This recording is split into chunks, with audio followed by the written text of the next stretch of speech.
Hello everyone! Welcome back to my YouTube channel. So in this video, tayo ay magluluto ng rice ube. Dahil meron tayong leftover na rice malagkit, so why not gawin nating rice ube para medyo kakaiba naman. So ang unang gagawin ko guys ay niluto ko muna yung rice, ginawa kong kanin.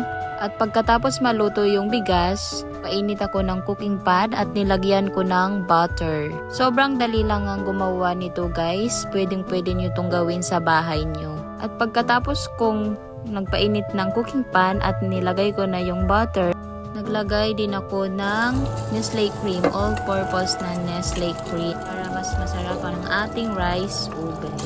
So ayan, nilagay ko na guys. Medyo nahirapan ako konti sa paglagay dahil matagal na yung Nestle cream natin sa ref. So piniga ko talaga ng maayos para malagay lahat. Isa lang pala yung nilagay ko na Nestle cream guys para hindi masyadong sobra yung ating ingredients. So, nakikita nyo naman guys na piniga ko talaga lahat-lahat para walang matira. At ayan na ang itsura niya guys pagkatapos kong nilagay yung butter at saka yung Nestle cream.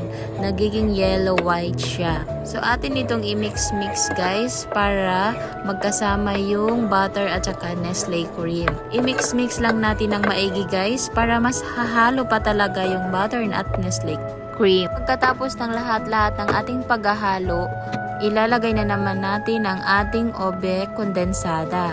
Ito yung nagbibigay na kulay sa ating lulutuin na rice ube. Pasensya na guys dahil gumamit ako ng kutsilyo dahil wala tayong can opener.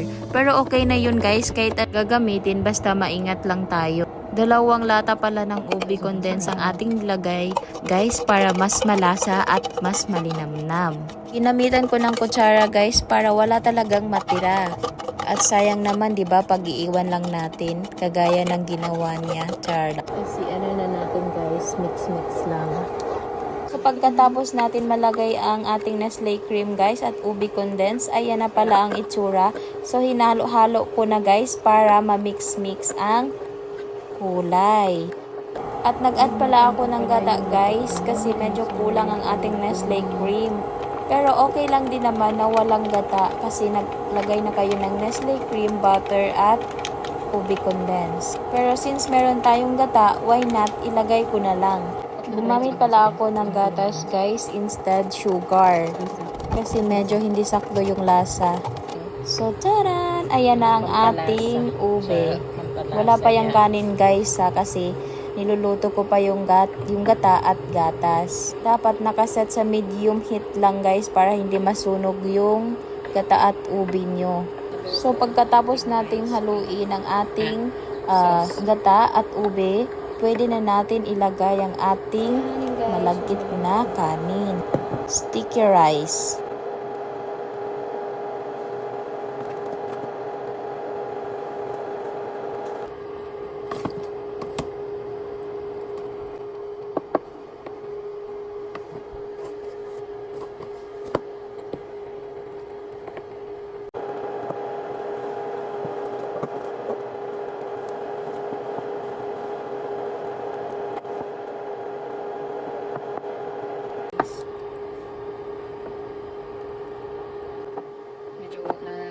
Sabaw.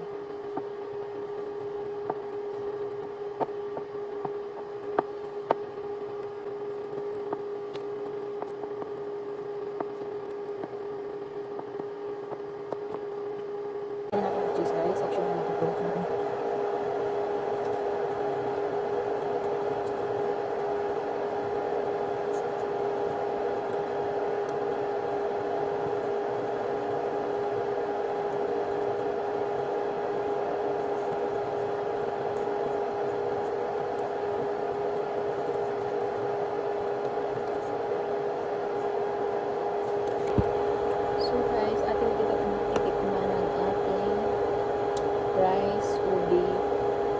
Rice ube.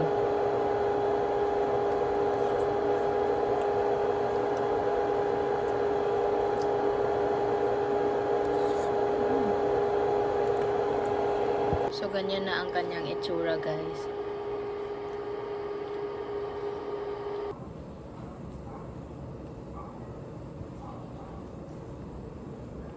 kailangan natin muna siyang ipalamig saglit bago tayo maglalagay sa wrapper. Start na po tayo mag-wrap. Ito ang ating wrapper, guys.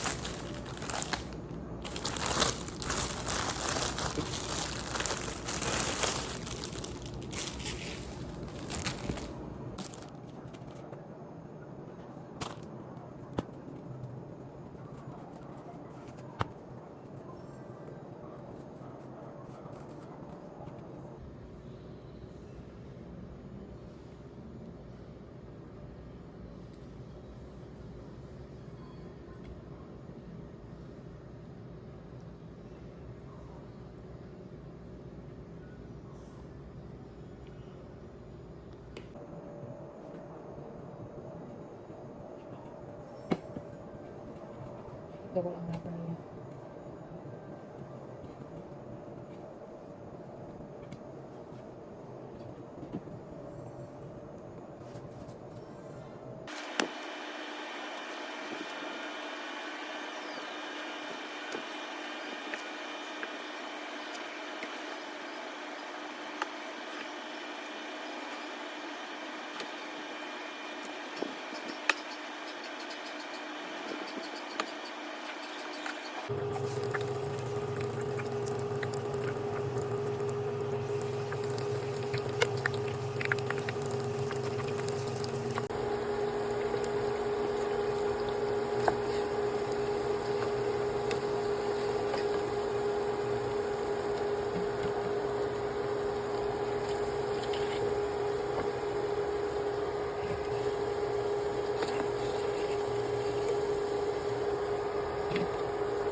So, ganyan siya sa loob, guys. So, guys, mauna niya nga ako ang giluto nga basta rice cake or rice lumpia. Ay, agad.